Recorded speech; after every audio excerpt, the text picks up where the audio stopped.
Altos is brought to you with the kind compliments of Rituals Coffee House.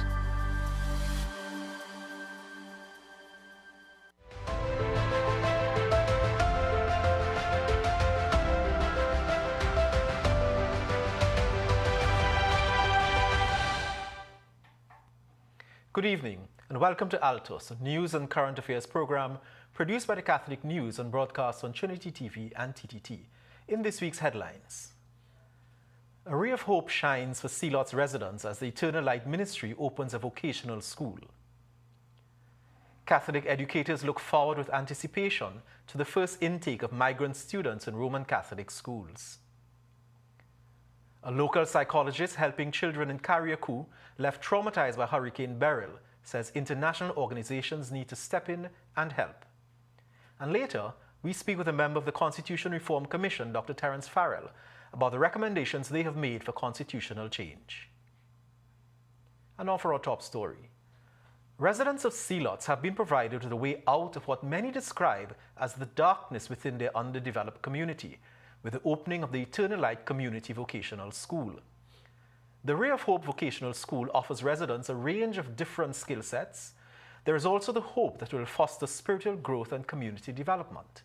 Clysha Best was at the opening of the vocational school and tells us more in this report. The Eternal Light Vocational School, located at 11 Milling Avenue, Sealots, was officially blessed and opened on Sunday, 18th August by His Grace Archbishop Charles Jason Gordon. As long as these communities remain underdeveloped, we will not solve the problems that are plaguing the whole nation.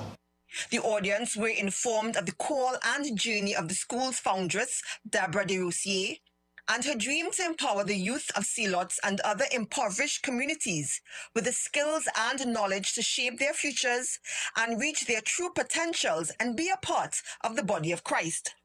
The school will be catering for at least 100 students with a classroom capacity of 10 per class. Sister Debbie, as de Roussier is fondly called, said she wants the classes to be small in order to provide the young people the care and individual attention that they need. She said the subjects on offer were chosen based on the needs of the Sealot community. Not all the subjects will be disciplines will be operated at the same time, so minimum 100. The capacity for the building can be over 150, but we're going to start there. Education Minister Dr. Nyan Gatsby-Dolly, who also spoke at the event, said every child has potential and given the right environment can blossom. There are some children who need more than that. They need structure, they need individual attention to be able to achieve their truest potential.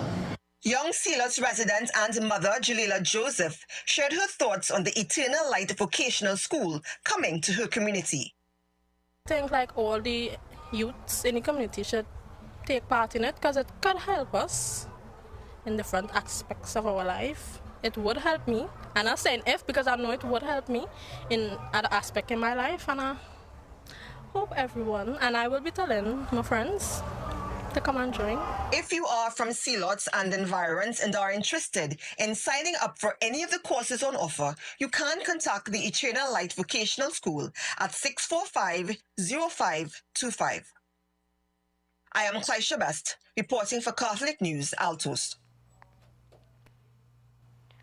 Chair of the Catholic Education Board of Management, Sharon Mangru, says principals and teachers of Roman Catholic schools are excited to receive the first intake of Venezuelan migrant children when the new school term starts on September 2nd. 23 migrant children will enter schools, but as Lara Pickford-Gordon tells us, Education Minister Nyan Gatsby-Dolly expects that number to increase as the term progresses.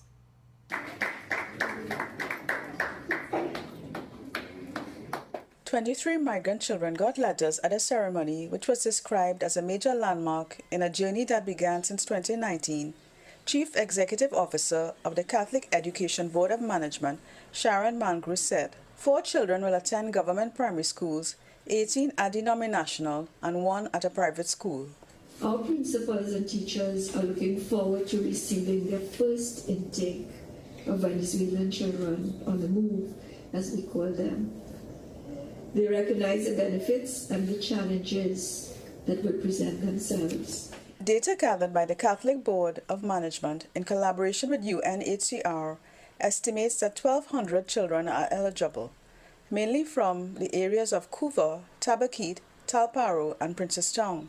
Registration for schools began on June 25th. A total of 187 applications were received, of which 111 were successful in interviews. Chief Education Officer Dr. Peter Smith identified some challenges.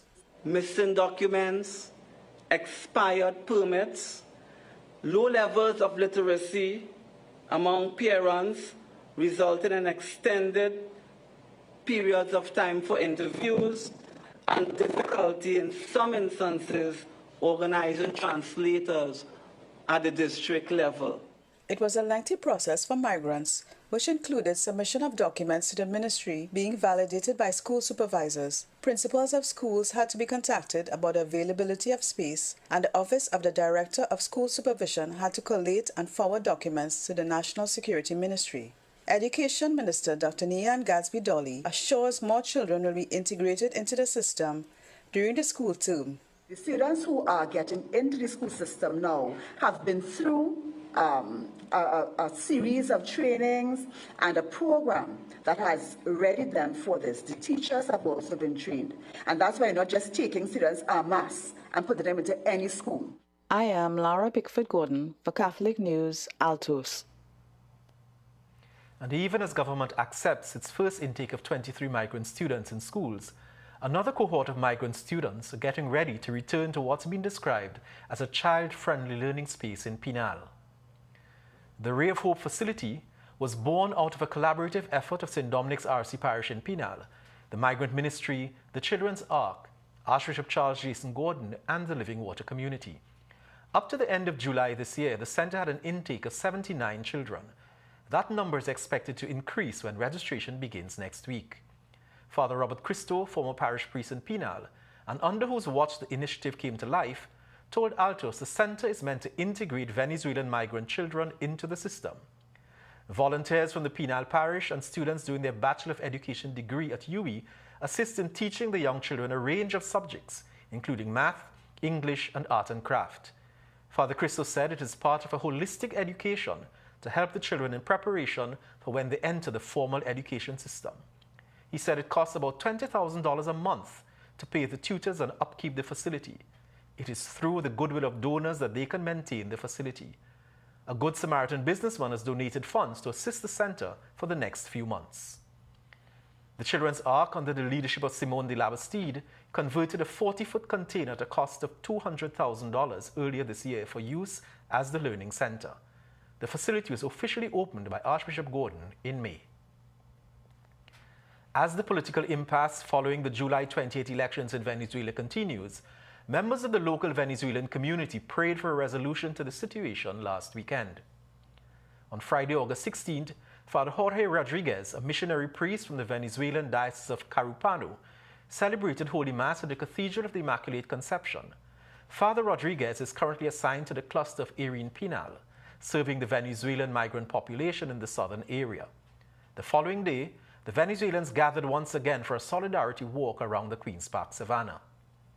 Similar solidarity walks were held in other countries that day. Members of the Parent Teachers Council of St. Dominic's RC School in Pinal have embarked on a book drive to assist children whose parents or guardians may not be in a position to purchase school books. The initiative was launched last weekend at the community center. Secretary of the PTA, Valine Bethel Smart, told Altos they are doing this for the children. We realize that there's a lot of students unable to get books to operate during the school term, and we decided that we had a lot of parents willing to give and we have a lot of students willing to accept. So we just decided to have a little sharing here. We are collecting books from everywhere, from our personal collections, people who finish with books coming to pass it on to the younger generation just to keep the cost down. We're trying to ease the load on the parents. We're trying to make sure these kids get everything they need. We have uniforms, we have shirts, pants, shoes, we have free storybooks, We have workbooks, we have textbooks, going all the way up to Form 2. And we've been getting a lot of donations. Bethel Smart said the members of the committee will be at the community center every weekend until school reopens. Anyone wishing to donate books and other items can contact Ms. Sharon at 269-6297. And children on the island of Carriacou are coming to terms with the trauma of witnessing the destruction of their homes during the recent passage of Hurricane Beryl. The traumatized children have been speaking about their experiences with Trinidadian clinical psychologist Karen Hatch, who has been working with them through her foundation Beyond the Waves. Roger Santos more in this report. The Beyond the Waves therapeutic play group set up a tent with beach mats on the ground and have been working with children aged 4 to 10 on the island of Carriacou to help them through the trauma of the experiences that they faced with the passage of Hurricane Beryl. 3 days a week, they meet to pray, play, and talk about the experiences. While some started off not wanting to say anything, clinical psychologist Karen Hatch says they have been opening up and talking about what they saw, flying galvanized, roofs blowing off, and their feelings of being scared. They have also been encouraged to draw pictures of what they saw.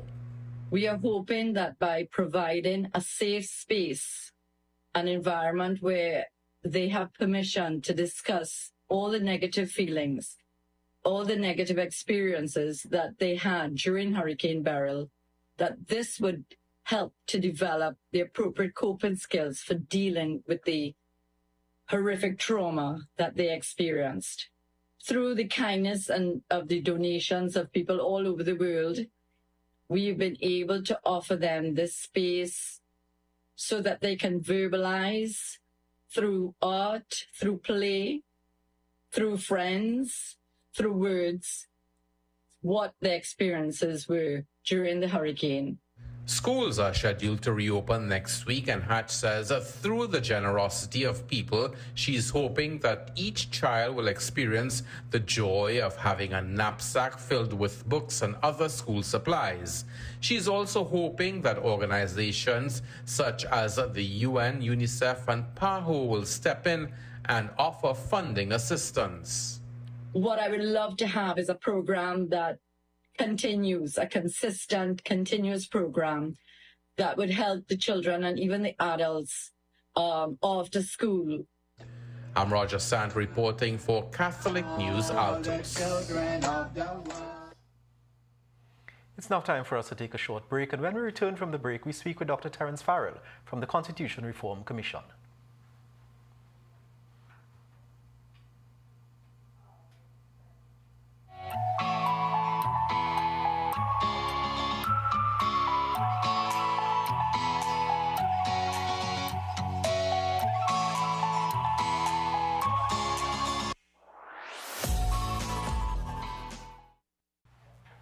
Thanks very much for staying with us. We welcome back to the set Dr. Terence Farrell, economist and of more recent vintage, a member of the Constitution Reform Committee. Dr. Farrell, welcome back to the set. Thank you very much. It's good. I told you you would be back. You did indeed. So welcome back. But as we do, let's start with the hot topic. This week we heard, the Prime Minister's announcement about removing the Columbus's ships from the National Coat of Arms, and that has more or less taken over the discussion on the constitutional reform. Was this a recommendation of the committee? No. The committee recommended that all the national symbols and things like national anthem and so on be appended to the Constitution. Okay. Some constitutions do have that. For example, if you look at the Guyana Constitution and so on, these things are appended to the Constitution. They are not actually part of the Constitution. They're not part of the law of the Constitution. So we didn't make any recommendation about change or redesign of the coat of arms or any of the other national symbols or anthem and so on and so forth. There were recommendations that came, I think, from some members of the public during the course of our consultations in respect of some of those kinds of things. But since they did not bear on the Constitution itself, we did not consider them, and we documented them. We have a section in the report called collateral issues, and these are documented there, but we didn't take that in terms of making any recommendations. But as an economist yourself, one of the primary concerns coming out of this discussion is the financial implications, the cost of this alleged change in the design of the coat of arms. Depending on who you speak to, it's either millions or billions. What are the cost implications, really? Well, it really matters. I don't know, Neil. I mean, it could cost a lot of money, but I would say make 2 points on that. One is that symbolism in any society is important. The symbols that we have, which tell us who we are and what we stand for, are indeed very important. So the question is, do you put a price tag on that in terms of that? And one can argue that any price is worth paying for the right kind of symbols. The second point that I would make, I suppose, as an economist, is that even if you did decide to make the change to some of these things, that they don't have to be done tomorrow morning. So the coat of arms is on our national currency, for example, but the central bank does not have to change all of the currency at the same time. As notes expire, they will then introduce new notes with whatever new design we come up with, and that's how it will be done. And it would not invalidate the notes that have the old coat of arms on it, for example. And that would apply to everything. It would apply to documents, it would apply to anything. Just as we would have changed from the Trinidad and Tobago passport to the CARICOM passport. Exactly. I mean, you would make that change, and you, as passports expire, you would then do it. So I think that the cost argument is to my mind, is not a how should I put it, a burning issue. Let me put it that way. During the consultation, members of the public would have, itemized a number of concerns with respect to the food and poor health care and that sort of thing. How do you see those everyday bread and butter issues as being relevant or a part of the Constitution? That's an extremely important point, Neil, and it has come up time and time again. And I think it's one of the reasons why people didn't sort of participate very much in the Constitution discussion, because those who know about the Constitution, think about it as something very sort of abstract and so on, and doesn't have anything to do with their day-to-day concerns. And our day-to-day concerns are, in fact, many and pressing. But there is a connection which I've been trying to emphasize whenever I have an opportunity to talk about this.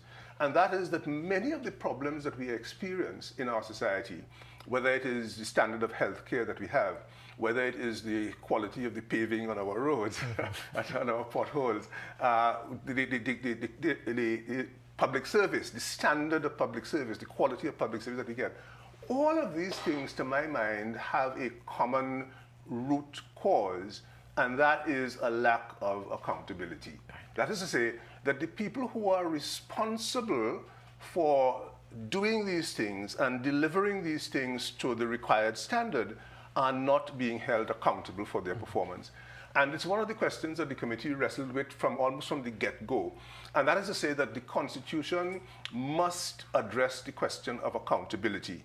That the people who hold office, constitutional office holders in particular, and that means the President, the Prime Minister, the parliamentarians, the DPP, the service commissions, all of those people who are constitutional office holders, the judges, the judiciary, have to be held accountable for two things: for integrity and for performance. That is to say, they have a job to do, and they must do that job well.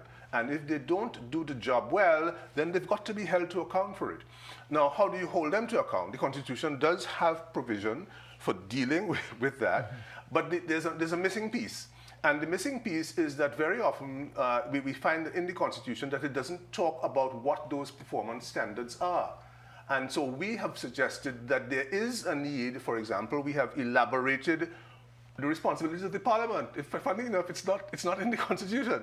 So we have elaborated what the parliamentarians are responsible for. And we've also made the point that, for example, your parliamentarians need to be people who are full-time in their jobs. Parliamentarians are not now full-time. They are part-time jobs. And they need to be properly qualified to do what they're supposed to do.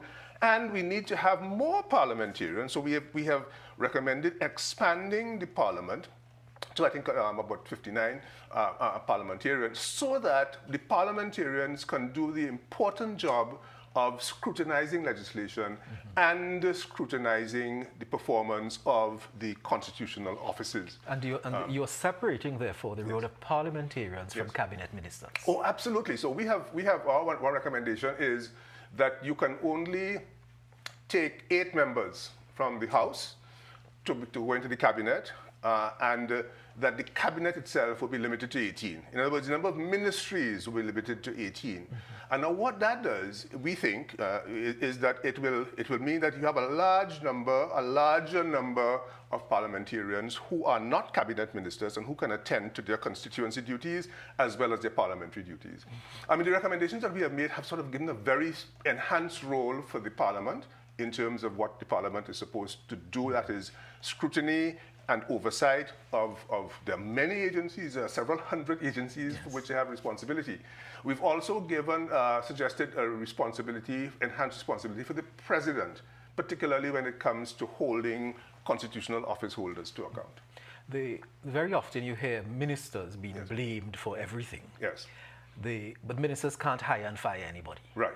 The permanent secretaries in the ministries are the ones, the accounting officers. Yes. Is there anything in that discussion? Was there anything in that discussion Again, absolutely, that spoke to that? Absolutely. If you look at the current constitution, what you see are the gaps, right? And there's a big gap in terms of defining the role of the minister and the role of the permanent secretary. The permanent secretary is mentioned in the Constitution almost in passing as somebody who supervises a ministry, which kind of, what does supervision mean?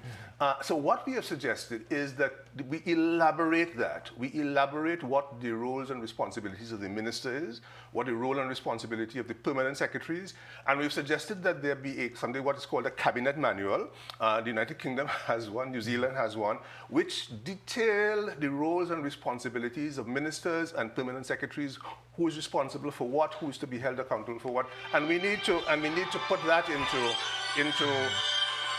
sorry about that. We need to put that into place so that you can have effective accountability for ministers, what they're responsible for, and effective accountability for the permanent secretaries and what they're responsible for. And it is those bread and butter issues many people felt or feel have been sidelined by the recent decision or the recent announcement by the political party that is in government, namely the PNM, about this change in the coat of arms, or their rejection, to use that phrase, of certain provisions or certain what has been recommended. What do you think is the role of a political party, any political party, in this whole scenario? Should political parties be giving their opinion in terms of what should be and not be in the Constitution? Absolutely. I mean, the publication of the report is in fact intended to stimulate that discussion and debate. The recommendations which we have made have come out of a particular kind of process which has involved the public, and the public have made their recommendations. In fact, in some cases, the recommendations that the people have made have been kind of contradictory. Some people are for this and they're against certain other kinds of things. The committee has taken a position and put that forward. And what we now expect is that political parties, civil society organizations, trade unions, the business community will step forward, read the document in detail, apply I said we're looking at people applying reason and principle to the recommendations that have been made, and to make their own. But so that's what we're looking for. So let me ask you this final question now. If Terence Farrell, citizen Terence Farrell, had to make one recommendation that you, from the Constitution, the recommendations you've made, that you wanted to see pass into law immediately, what would that recommendation be? It's very hard to say. I think if I had to pick, if I had to pick, quite frankly, I think that the recommendations surrounding there are two. If you forgive me, there are two. One is the preamble. we have recommended a revised preamble. And we think that the preamble that we put forward there really talks about our values as a society and so on. What is our identity? I think if people internalize that and discuss that, then the discussion that we're having about coat of arms and so on now will become a little bit more rounded. And the second thing I would think about the accountability question. I think the recommendations around the questions of accountability are in fact critical to the resolution of many of the problems that we have, including crime and so on and so forth that we are seeing, health care, education system and so on, holding office holders to account from the top and then coming all the way down to the constable, to the teacher in the classroom, to holding people to account for integrity and for performance. And is that why you've titled the document, We the People? We the People. Absolutely. Yeah. Because as a republic, the people have to appreciate that it is the people who are in charge. It is not the parliament. We are not a parliamentary system like the United Kingdom. We are a system in which the constitution is supreme, and the constitution comes from the people. And therefore the people can say to the parliament, this is what we want to see in a constitution. And hopefully that is going to happen. Dr. Farah, thanks very much. You're very welcome. Intriguing as usual. Indeed. Very welcome. Thank you. Okay. Cheers. Thanks very much for staying with us. We'll be right back. Yeah. We are taking a leap of faith on Trinity TV. Jump in with us for this new and exciting experience. Thanks very much for staying with us. We're celebrating today a young local author who's already making a splash in the literary world at just 8 years old. Amaya Wallace's debut book, Amaya's Quest for the Golden Diamond, A Magical Adventure in 3 Portals, is not only a personal triumph, but also a celebration of local literature and the boundless power of imagination. Reporter Kaylan Jordan takes us deeper into this very inspiring story. What began as a simple school assignment quickly transformed into a full-fledged book with encouragement from her mother and now manager Alicia Wallace. The book, which is dedicated to Amaya's teacher and 3 friends, follows a magical adventure through 3 portals to find a golden diamond and receive a reward from the king and queen. Embark on a thrilling adventure with Amaya in the quest for the golden diamond. Mom Alicia spoke about the book's cover featuring 3 brown girls. She noted that this was Amaya's vision and reflects her broad reading and exposure to various resources. So all that was Amaya. All of that was Amaya. Amaya had the vision. I guess when she was writing the story, she already had it pictured how she would want everything. And I think it stemmed from her reading a lot of local books. I am Kaylan Jordan for Catholic News, Altos. Hey. The first person to find the golden diamond will get a reward from the king and queen.